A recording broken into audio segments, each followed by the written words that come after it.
Happy video day, guys. So today I'm going to be doing the eyeshadow palette tag that was created by Samantha March, and I thought this was a really fun tag because I've got a lot of eyeshadow palettes and some of them really do have specific memories for me. So I thought this would be a really fun thing to do. So I have all of the palettes sitting in front of me. I also have the questions photographed on my phone. And if you guys are new and you've never seen me before, I'm Christina, Brooke, and we talk about makeup and fashion here. So if you guys like those two things, now's the time that I would love it if you would hit the subscribe button. So last night I actually took a picture of the questions so I could start thinking, because I have a lot of eyeshadow palettes. So I really wanted to pick ones that were like really good for these questions.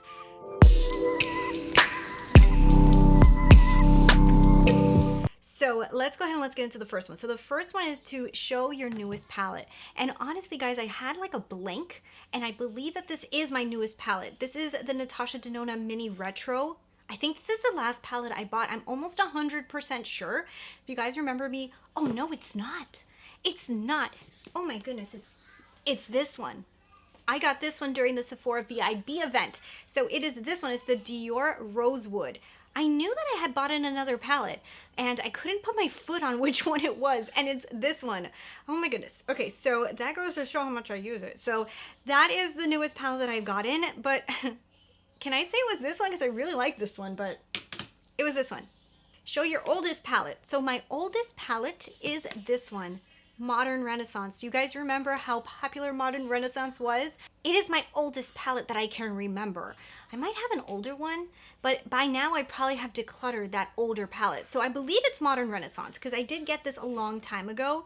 So that's what I'm going with. I'm pretty sure it's this one. And if it was another one, it would probably be gone by now because I have done so many declutters and I've only kept stuff that I really, really love. So I think Modern Renaissance is my oldest one. I think. Okay, so my most expensive palette.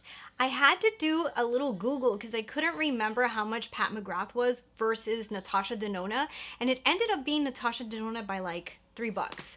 It's the NATASHA DENONA Gold palette. This one cost me $129. It's a very expensive palette. I totally agree. I don't know why anybody needs eyeshadow that expensive. I totally agree, but it's beautiful and it's amazing and it's well loved. Well loved. I love this guy. Okay, so my most affordable palette, I was really confused with this one because I had to look through a few different palettes because I have a lot of Colourpop, and I also had some Kokie palettes, and I really thought that the Kokie palettes were going to be the cheapest ones, and they weren't. I did some research and I think that my cheapest palettes, and there's more than one, are these minis from Colourpop. This one here is the Aren't You Glad, and it's $12. And I think $12 is my cheapest palettes. Like, I looked through a lot of the ones that I have right now, and I think $12 is the cheapest. So I had a hard time, but I really think it's these. I really do. So I'm gonna go with the Colourpop $12 palettes. I think these are the cheapest ones in my collection, and I have 3 or 4 of them. Show your everyday palette. This one was hard because I have a new everyday palette, but I'm going to show the one that I was using all the time before quarantine happened, and that is this one. So this is the Starry Eyes to Hypnotise, and I used this since the moment I got it in like December, I think it was, all the way until like March. I loved this as my like everyday eye looks. You get to do very pretty looks that are very easy to do, but they look so put together. And I've said this so many times. So I really, really, really love this palette, and I had to put it as my everyday palette because it really was my everyday palette. I feel like the Soft Glam has started to kind of knock it out of the running, but because they're kind of really, really similar, and I will say that this one was used a lot more by me, I'm going to stick with that one because I really honestly love it. It's such a beautiful palette. My most colorful palette is next. So now the colorful one, I'm really excited to show this one because I really don't have that many colorful palettes, and when I purchased this because it was colorful, and if I didn't have this one, I would have had like a really boring colorful palette. It's this one. Look how pretty that is. Okay, so this is the Sephora Pro. This is the editorial edition, and I bought this just so that I can have a very colorful palette in my collection, and it was on double sale at Sephora. So that also helped a lot the cause, because I don't tend to do very colorful looks like all the time. It's just not where I usually go with makeup. However, I love to be able to play with the option of doing it whenever I want, because I am not like stuck in a corner of I have to do neutral looks or I have to do colorful looks. I want to do both. Sometimes I really want to be plain, and then sometimes I really want to spark it up. So I wanted to make sure I had color in my collection, so that would be probably the most colorful one that I have. The smallest one that I had in my collection, I had a harder time trying to figure this one out because I have the minis from Natasha Denona, but I also have the Huda Beauty minis, and they're both really small. Oh wait, I have a smaller one. I think this is it. So the Viseart Edit palettes. I think these are the smallest ones. It just depends, because the Natasha Denona minis are small too, but they're like long small, and then these are like square small, so I don't really know which one's technically smaller. But I have the Viseart minis. These are the Edit palettes. I have 2 of them, and then I also have mini Natasha Denonas. So which one would you guys think are smaller? I don't know, because they're both really small. I guess maybe this one would be smaller? I don't know. Okay, my biggest palette, I know which one that is this one. So this is the Jaclyn Hill Morphe palette. I actually thought that it was gonna be this one from Morphe, but anyways, it would definitely be a Morphe palette because Morphe palettes are so big. So the Jaclyn Hill palette is the biggest one. I kind of sized it up against all my big palettes, and I was like, this guy's like extra large. So definitely that one has to go for the biggest palette. And oh my God, big palettes are such a pain to store. Like, I have them literally all shoved in the back of my drawer, stacked on top of each other, because I don't know where else to put them. They're just so massive, and I can't stand big palettes.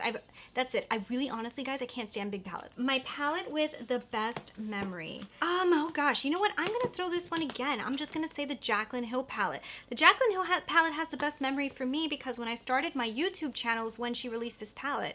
And I did my first video doing like a fun tutorial using it, and I remember being so excited to get this palette. So really this one has the biggest memory for me because it was like at a time that things were like really exciting with new releases for me, and I really needed to stock up on makeup. I didn't have that much, and Jaclyn Hill was like such a huge YouTuber, and I dying for this palette. I remember even waiting in the line and checking out and getting 2 of them because my mom wanted one. Like, there's just so much memory for this palette, so that one definitely has to be my best memory. Okay, so a palette that is worth the hype is this guy, the Natasha Denona Mini Sunrise. This was worth the hype 100%. The quality is insanely good, and you really get so many different colors in here, and I feel like for the price point, you actually get to try a lot of Natasha Denona formula, but you also get to try so many colors. You get so many colors in here, and this is a great size. This is very portable, nice hard card casing. You can even pop these out and put them in a Z palette, so it's just like a really universal palette. I think it was definitely worth the hype, and I love this size palette from Natasha Denona. I think she needs to do more of that size. So I want to show a palette that's not worth the hype. So that's the next question, and it's this one. Oh, the Natasha Denona Lila. You guys know I've had such a hard time using this palette. I really wanted to love it so much, and this was really hyped up. I used it on my eyes today because I actually used it in one of my videos that you guys are gonna see. I don't know if before this one or after, but I really want to love this palette, and it was so hyped up. I think it was Tati's channel that she loved this palette so much. You guys hear Lexi in the background. She's having, she's talking to her Abby on the phone, and she's doing a virtual babysitter right now. So you can kind of hear her on her iPad. Anyways, I really wanted to love this so much, but I think it was definitely worth it. It's a little bit hyped up for what it was. Okay, so one of my favorite palettes from one of my favorite brands is the next question, and this is such a small palette, but I love it so much. It's the Mini Retro from Natasha Denona. This is a new release that is so freaking good. I use this so much. I really honestly love this palette, and I wish I was showing you guys one of her big palettes, which I do love the gold palette, and you guys know I use that one a lot too. But I love this guy. This guy has become such a huge favorite of mine, and I wish I could use it more, but since I have so many other palettes, I want to jump into other stuff, but I literally would use that so often if I really could. So I really love that one. And the last one in this tag is to show your most used palette. This is the palette that I've been using so much lately. Like, I have been loving this palette, and a lot of you guys probably know exactly what palette I'm going to show you, and that is Soft Glam from Anastasia. What a fantastic palette this is. I love it. I can get so many looks out of this, and I have literally right now been living in this section right here for spring, and I've been loving the eye looks. You know that there's some palettes that, like, anytime you use it, you're like obsessed with the look. I feel like Soft Glam does that for me. Soft Glam gives me the prettiest looks every time I use it. It's just literally such a great palette and I love it so much. So had to put that one in my most used palette because it really is. But yeah, that's about it. That is the entire tag. I hope you guys really enjoyed this video. If you guys want to check out Samantha's video, I'm going to go ahead and link it down below. But this was a really fun tag and yeah, thank you guys so much for watching. Don't forget to hit the subscribe button if you guys haven't already and I will talk to you guys later. Bye.